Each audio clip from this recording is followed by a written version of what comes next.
સમયની બલિહારી છે, સમય બડા બલવાન છે. કર્મની ગતિ કોઈ તમે વિચાર કરો, થઈ થાવીને થાશે એવો ત્રિકાળ જ્ઞાની મહાપુરુષ ગંગાનો પુત્ર ભીષ્મ છેલ્લે બાણની પથારીમાં હોવું પડ્યું. કાલ શું બનવાનું ઈ જેને ખબર હોય, પોતાના મૃત્યુને બાપુ પાછું જો ઠેલી શકતો હોય તો આ મહાપુરુષ કેવો હોય છે. કુરુક્ષેત્રના મેદાનમાં જેથી બાપુ હામ આવીને ઉભા રહ્યા ને, તેથી કૃષ્ણ પરમાત્મા પાંડવના પક્ષમાં હતા અને ભીષ્મ બાપુ કૌરવના પક્ષમાં હતા. અને ભીષ્મ કૃષ્ણને કહે છે કે તું જે પક્ષમાં હોય પક્ષ હારે નહીં, પણ દુર્યોધનનું અનાજ મેં ખાધું છે એટલે મારે સેનાપતિ બન્યા વગર છૂટકો નથી. કૃષ્ણ કહે છે દાદા મારે કઈ હથિયાર ઉપાડવાના નથી, હું તો એક અર્જુનનો રથ લાવનાર સારથી છું. ત્યારે ભીષ્મ મનોમન કહે છે કે બીક તારી એકની જ લાગે છે, બાકી આ દુનિયામાં એવી કઈ તાકાત હતી કે ભીષ્મને હરાવી શકે. એવો ભીષ્મ એ કે તમે હથિયાર ન ઉપાડો એવું બને નહીં. ભીષ્મ કહે છે કૃષ્ણને, અને કૃષ્ણ બાપુ આમ પ્રતિજ્ઞા કરે છે ગમે એવું યુદ્ધ જામે ને તો હું તમારી સામે હથિયાર નહીં ઉપાડું, આ તમારી સામે પ્રતિજ્ઞા કરું. અને એને પ્રતિજ્ઞા કરીને તરત જ બાપુ ભીષ્મએ પ્રતિજ્ઞા કરી કુરુક્ષેત્રના મેદાનમાં જો હથિયાર તને ન ઉપડાવું તો હું ભીષ્મ નહીં ભાઈ. અખિલ બ્રહ્માંડના માલિકની પ્રતિજ્ઞા તોડાવતો હોય એ સિદ્ધ પુરુષ કેવો છે. એને જો બાપુ કરમ ન છોડવું હોય તો આપણે આંકડા તો કાઢો, આપણે કેટલાના બૂસ માર્યા છે, કેટલાનું ઊભું સાર્યું છે, નહીં ભોગવવું પડે. અરે કોઈ દી ન છોડે રામ. ચોથા દિવસનું યુદ્ધ, ચોથા દિવસ ઉગ્યો ને, એ 18 દિવસના યુદ્ધમાં ચોથો દિવસ ઉગ્યો ને, અને બાપુ ભીષ્મ એવો ક્રોધિત થઈ ગયો ભાઈ. અને એ કે કાલની તારીખમાં ન પાંડવી પૃથ્વી કરી નાખું, ધરતી ઉપર પાંડવ જેવું નામ ન રહેવા દઉં. અને બાપુ કૃષ્ણ પરમાત્માનું કાળજું થડાક ઉછડાક મીંડું થવા કે દાદો બોલ્યો છે. કાલનું પરિણામ શું આવે કાંઈ કહેવાય નહીં. દાદો એમ બોલ્યો છે કાલ પાંડવોને રહેવા ન દો. અને રાતે નીંદર નથી આવતી કૃષ્ણને. અને આવી રીતે પૂનમની રાત્રે ચંદ્રમા ઉપર છે, અંજવાળિયું છે, અને કુરુક્ષેત્રના મેદાનમાં કૃષ્ણ વાયા હાથ રાખી અને મેદાનમાં આટા મારે છે, વિચાર કરે છે કાલનો શું નિર્ણય લેવો. અને રાતે એમાં રખડે, એમાં એક બેન દેખાણી ને સફેદ વસ્ત્ર પહેરી અને એક માં બેઠી છે. એટલે કૃષ્ણ વિચાર કરે કે અત્યારે આ રાતના ટાઈમે આ કોણ છે બૈરું. ત્યાં જઈને કીધું કોણ છો માં. અને આમ બાપુ એ જોગમાયા ઊભી થઈ હો. એ કે હું ગંગા છું, ભીષ્મની માં છું. હે કે ભીષ્મની માં છો કે અટાણે માં અહીંયા. એ કે કાલ મારો દીકરો આય પડવાનો છે અને કાંટા ને કાંકરા નો વાગે, કાંટા ને કાંકરા વીણું છું. કૃષ્ણ પરમાત્મા ચકરી ખાઈ ગયો. ઓલો કે છે કાલ પાંડવો નો રહેવા દઉં, જનેતા એમ કે છે કે મારો દીકરો કાલ આય પડવાનો છે. આમાં સાચું શું?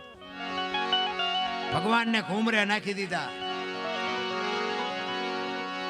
અને કૃષ્ણ આવ્યો સાવણીમાં, અર્જુનને પાટું મારીને જગાડ્યો કે એ ઓલાએ પ્રતિજ્ઞા લીધી છે કાલ પાંડવોને રહેવાનો દઉં, તમને હારો નીંદર આવે છે.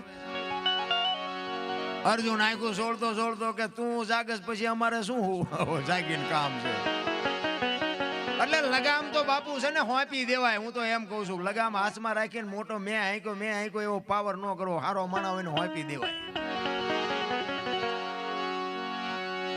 અને કૃષ્ણ વિચાર કરે છે, અર્જુનને કહે છે કે કાલ તારે આગેવાની શિખંડીની લેવાની છે. કાલ તું રથમાં આગળ શિખંડીને રાખજે. કારણ કે બાપુ કૃષ્ણએ કપટ તો કર્યું જ છે. એટલે અર્જુન એમ કે છે અમે હું બંગડીઓ પહેરી છે શિખંડી. કે હું કહું એમ કરીને ભાઈ એમાં તમારા ડાળિયા નહીં આવે. અહીંયા હું કહું એમ કર નગર કાલ ભીષ્મ છે ને મેદાનમાં દડે રમે એવું કરી નાખશે, કાંઈ નહીં રહેવા દે. તું શું માનસ ભીષ્મને, તું શું માનસ? અને આ બાપુ આમ ફોરજ નારાયણ કોર કાઢે, આમ હામાં રથ આવીને ઉભા રહ્યા. ભલે ઉગ્યા ભાણ લવ તુહારા ભામણા, જેન મરણ લગમાન એ રાખજે કચ્છભર આવું. ઉગ્યો તું હરવડ જળાળ મડ્યો કિરણો પાથરવા. હામાં રથ આવીને ઉભા રહ્યા. અને આમ શિખંડીની આગેવાની જા જોઈને તો ભીષ્મએ હથિયાર મૂકી દીધા કે તમારી જાતના બાય લાવો, મને તમે છેતરો નગર તમારી એવી કોઈ તાકાત નથી કે તમે ભીષ્મને હરાવી શકો. અને પછી કૃષ્ણ અર્જુન ને કહે છે કે હવે માર બાણ. ઈ કે પણ હવે આમને ઈ કે માર, હું જે તને કહું એ કઈ નકર કઈ નહીં રે આયા, મારું નહીં કામમાં આવે. અને ભીષ્મ ને બાપુ રૂએ રૂએ બાણ માર્યા અને ભીષ્મ પડ્યા ને પછી ઈ જ વખતે બાપુ માં ગંગા પ્રગટ થયો હો ન્યા. થકેલ ત્રાંબા જેવી આંખો થઈને આમ કૃષ્ણ પરમાત્માની સામે જોયું કે મધુસૂદન મારા દીકરાને દગો કરાઈને મર્યો ને, પણ એ શિખંડીને ત્યાં રખવ્યો તો ને આગળ. કૃષ્ણને કહે છે ગંગા, એ શિખંડીને આગળ રાખ્યો ને કદાચ શિખંડીની જગ્યાએ જો તું ઊભો હોત ને તો તને ખબર પડત કે ગંગાના ધાવણમાં કેટલી તાકાત છે, કેવી જનેતા હશે. મારા બાપ ધરાવીને ધાનનો નીપજે ને કોડવીને માડું ન હોય, જેળ જકરા નીપજે જેની જનેતા ઓથલ હોય. હારી માં વગર બાપુ હારા દીકરા કોઈ દી જિંદગીમાં ન થાય. હું તો બેનું દીકરીઓને ખાસ કહું કે આજે તમે ધારો એવા દીકરા પેદા કરી શકો, પણ હવે તમે આ ફેશનમાં દી ઉઠેડ્યો કોને કેવું ભલામાં. જ્યાં જ્યાં ધર્મ ધ્રુજો ને બાપુ પુરુષ નથી પૂગી ગયો ને આ આબરૂ બાપુ દીકરીઓએ રાખી. તમે કહો તો હવાર સુધી દાખલા આપું ભલામાં. પુરુષ થી પત્યું જ નથી. સગાળસાની ઝૂંપડી આવ્યો ને તેદી બાપુ દીકરો કપાયો. લાંબી વાત છે, ટૂંકામાં કહું. દીકરો કપાયો ને પછી કીધું કે તમે વાંસિયા થઈ ગયા, હવે મારે ખવાય નહીં.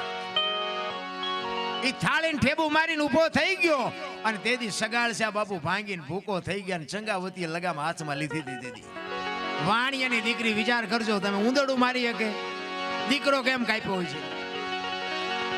અને તેદી સગાળસાને કહે છે કે તમે બેહી જાઓ, હવે બાવાનું હું સંભાળી લઈશ. બાવો આમ હાલતો થવાની તૈયારી કરીને ઈ જોગમાયા હાથમાં કટાર લઈ હણકો કાઢી વાળ છૂટા મૂકી અને ખડકી આડી કરી કે બાપુ બેહી જાઓ, જમ્યા વગર નથી જવાનું. તેથી અખિલ બ્રહ્માંડનો માલિક મીંડો ધ્રુજવા બાપુ કે આ જોગમાયા શું કરશે. અને વાતે સાચી છે. આ છે ને આ બધી જોગમાયા છે, બાંધી મુઠી રાખવી. નકર જો ઈ ધારે ને કે પાણી નથી ભરવું તારું, કટકા કરી નાખો, નો ભરે રામ. એ હસવાય ત્યાં હાસવી લેજો. શક્તિ છે એ જ્યાં સુધી બધું હાલ્યું જાય ત્યાં સુધી સારું છે. બંધ મુઠીએ નકર રેઈ ધોયેલ મૂળા જેવા. અને બૈરાની કિંમત તો ચારે થાય. બૈરું બહાર કેમ વયું જાય ને તારે 4 દિના યાઠા ભેગા થયા હોય, ફંજવારી કાંઠે જ છે ને કઈ કિંમત થાય. દીકરી છે ને બાપુ, એ દીકરી છે. ચંગાવતી એમ કે છે બાપુ જમ્યા વગર જવાનું નથી, બેહી જાઓ. ઈ કે પણ તમે વાંચ્યા, ઈ કે પણ બીજો દીકરો જોવે છે ને બીજું શું જોવે તમારે, બેહી જાઓ. તેદી બાપુ રણચંડી વાણિયાની દીકરી બનીને બોલતી હોય કે બાપ જાણી તને કહું છું બાબા, મારા પેટ છે મહિના 5, આશરો સીતારામનો કોઈ જો ના જાય નિહારાજ. ઈ કે બેહી જાઓ બાવા, જમ્યા વગર હવે નહીં દઉં જાવા. તેથી બાપુ આમ કટાર ઉપાડી કે હવે તો લડી લેવું છે, કદાચ માથું ઉતારવું પડે તોય શું. આમ કટાર કરી મારા પેટમાં 5 મહિનાનો ગર્ભ છે ને ફાડીને બાવા રાંધીને તને ખવડાવું. હમણાં બેને કીધું ને કે કાઠિયાવાડીમાં કોક દી ભૂલો પડી જા ભગવાન, એક વાર થઈ જા અમારો મહેમાન સરક ભૂલાવી દઉં. સાંભળા શું કામ? અમારા ઘરમાં એક દાણા હે તો તને રોટલો ખવડાવશું, નકર પાણીનો લોટો ભરીને ઉભા રહીશું. પાણી નહીં હોય, દાણા નહીં હોય, તેથી દીકરા કાપીને ખવડાવશું. પણ આવી તો કરો પાયડા. એક ઝૂંપડીએ બાપુ ક્યાં નથી આવ્યો. મીરા પાસે આવ્યો, સગાળસા પાસે આવ્યો, મોરધ્વજ રાજાને અહીંયા આવ્યો, સીબી રાજાને અહીંયા આવ્યા. નરસિંહ મહેતાના 52 કામ કર્યા. શું લોન લીધી છે ને? હું કામ 52 કામ કરવા પડે? આ ભગવતી બેઠી બાપુ, તમે એની હારે સુરતા રાખો. 52 નહીં, 52 કરે. હું સાક્ષી પૂરું તમારા.